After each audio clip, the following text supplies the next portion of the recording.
Assalamualaikum warahmatullahi wabarakatuh.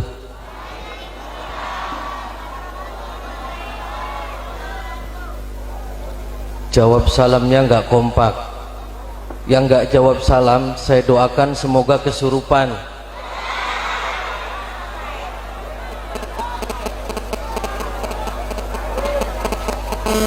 Assalamualaikum warahmatullahi wabarakatuh. Waalaikumsalam warahmatullahi wabarakatuh. Bismillahirrahmanirrahim. Alhamdulillahi rabbil alamin, alladzi arsala rasulahu bil huda wa dinil haqq liyudhhirahu 'alad dini kullih walau karihal kafirun walau karihal munafiqun wa kafa billahi wakila wa kafa billahi shahida. Asyhadu an la ilaha illallah wahdahu la syarika lah wa asyhadu anna Muhammadan abduhu wa rasuluh. Allahumma salli wa sallim ala sayyidina Muhammadin wa ala alihi wa ashabihi wa man ittaba'a lillahil huda. Faqad qala Allah ta'ala fi kitabihil azim.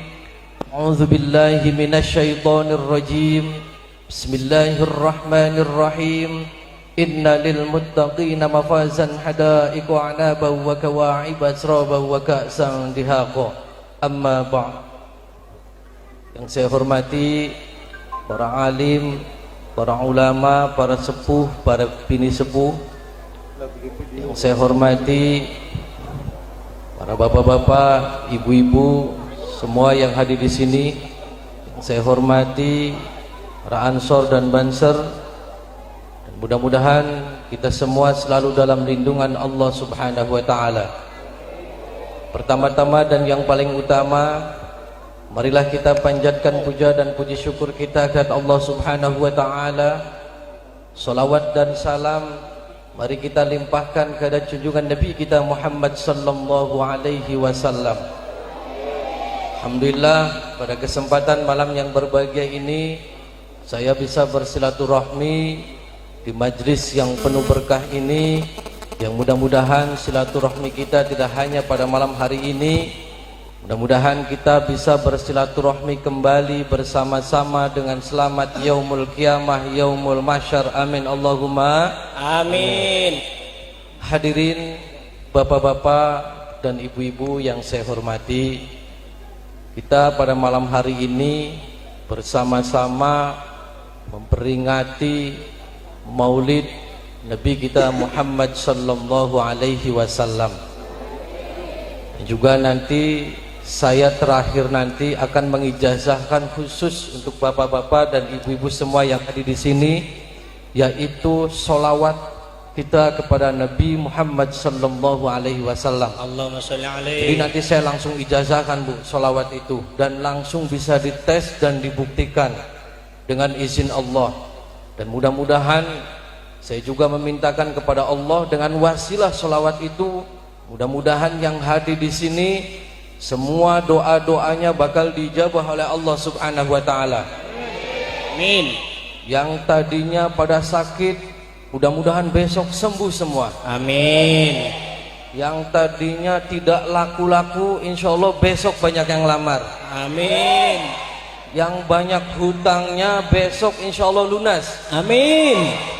Yang aminnya kenceng banyak hutangnya nih. Hai. Jadi nanti sholawatnya bisa dibuktikan Bu ya, insya Allah. Mudah-mudahan kita semua kelak yaumul qiyamah bakal mendapat syafaatnya Rasulullah sallallahu alaihi wasallam. Amin Allahumma amin. Hadirin bapak-bapak dan ibu-ibu yang saya hormati, dengan Maulid Nabi Muhammad sallallahu alaihi wasallam, mari kita bersama-sama melakukan perbaikan menuju kebaikan untuk meraih yang terbaik. Ketika baik, belum tentu orang itu bisa memperbaiki orang lain. Orang yang soleh, orang yang baik, orang yang bagus belum tentu muslih. Orang yang solehah belum tentu muslihah. Kenapa? Apa bedanya soleh dan muslih, solehah dan muslihah? Tadi saya katakan bahwasanya sesuai dengan visi dan misi Rasulullah sallallahu alaihi wasallam ketika diangkat dan diutus menjadi Rasulullah, yaitu memperbaiki segala aspek kehidupan manusia menuju kebaikan dalam sisi semua kehidupan, untuk menuju agar masyarakat itu menjadi masyarakat yang benar-benar bahagia baik di dunia maupun di akhirat. Jadi ketika ibu solehah, bapak soleh, itu tidak cukup. Kenapa? Yang namanya soleh itu kesolehannya hanya untuk dirinya sendiri. Orang bagus, orang baik itu kebanyakan baiknya, bagusnya hanya untuk diri sendiri. Akan tetapi muslih secara otomatis baiknya yaitu orang yang melakukan perbaikan untuk diri sendiri dan orang lain.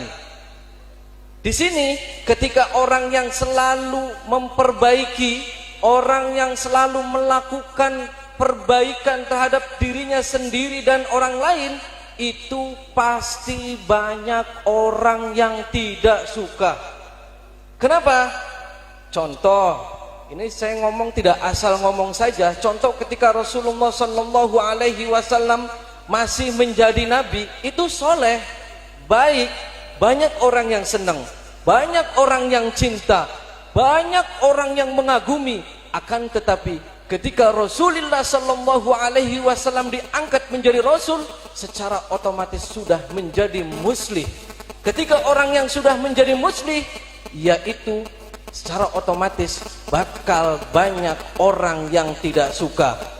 Bahkan ketika Rasul diangkat menjadi Rasul, ketika Nabi diangkat menjadi Rasul, yang tadi orang cinta itu mengatakan Nabi sebagai orang yang al-kadzab. Banyak yang mengatakan juga orang gila. Karena apa?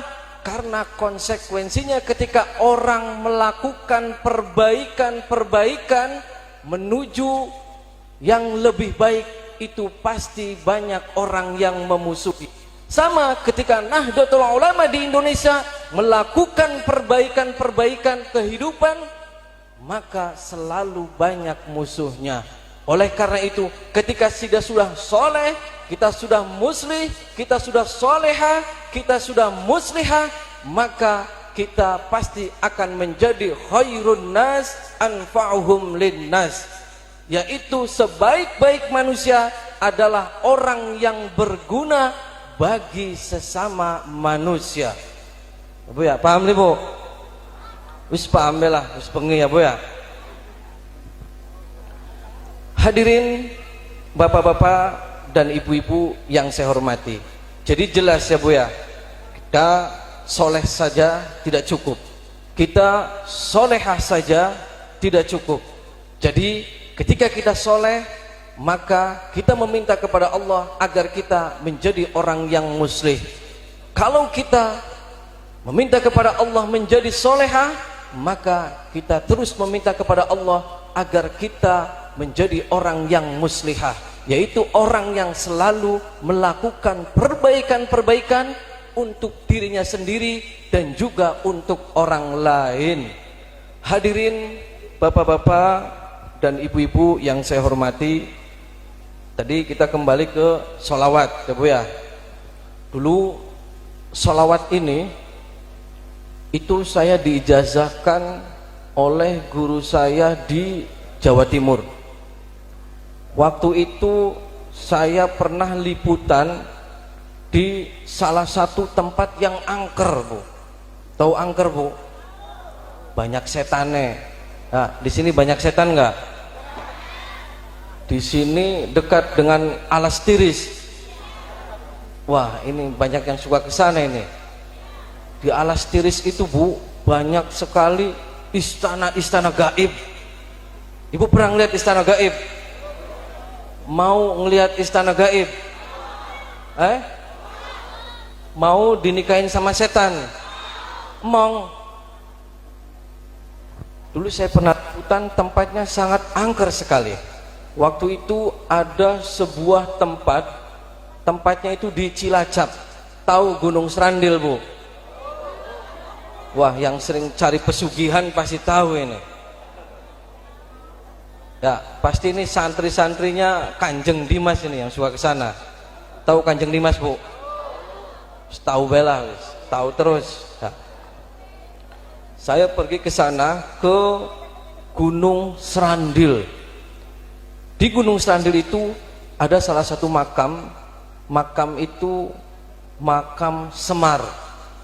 Saya penasaran di situ, ini ketika masuk di Gunung Serandil, di situ ada beberapa juga tempat ibadahnya orang Buddha, dan banyak sekali di situ artis-artis yang melakukan ritual untuk kecantikan, untuk buka aura, seperti kayak aura kasih, coba auranya aura kasih. Itu saya penasaran karena di Serandil saya melihat setannya cilik-cilik. Nah, tuyul, tuh, kan anak tuyul dah, tuyul kayak. Nah.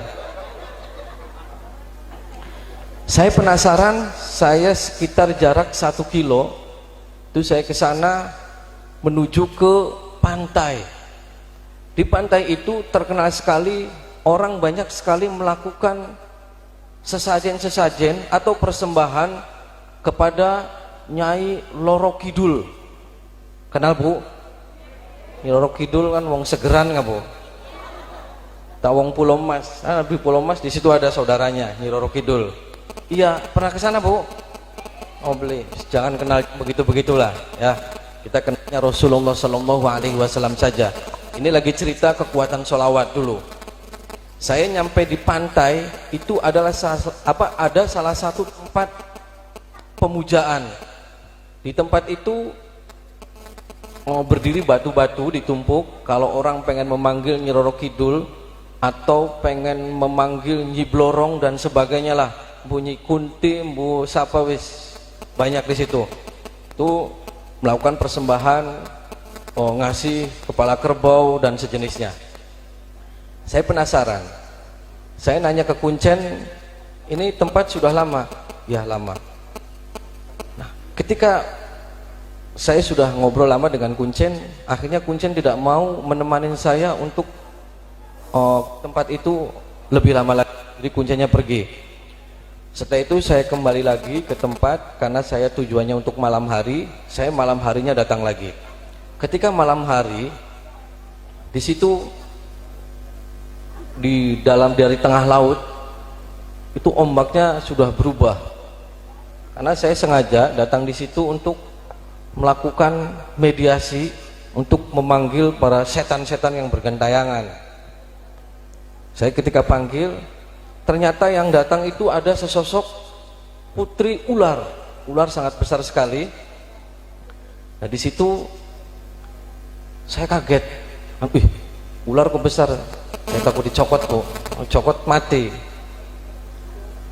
Saya ketika berhadapan dengan ular itu, yang katanya ular itu adalah utusan daripada Nyi Roro Kidul, itu semua bacaan-bacaan yang saya punya dan semua amalan-amalan aurat yang saya amalkan selama di pesantren itu blank, semua lupa. Saking wedi beli, Bu, lamun wedi Melayu. Ketika saya ingat, oh ya, yang teringat hanya satu, yaitu sholawat kepada Rasulullah Shallallahu Alaihi Wasallam. Nah, saya itu pembuktian di situ, saya baca sholawat itu. Ketika saya baca sholawat banyak, cukup 10 kali, ternyata ularnya melambaikan tangan, Bu, dan pergi. Dadah, lagi uji nyali, teba. Ularnya pergi.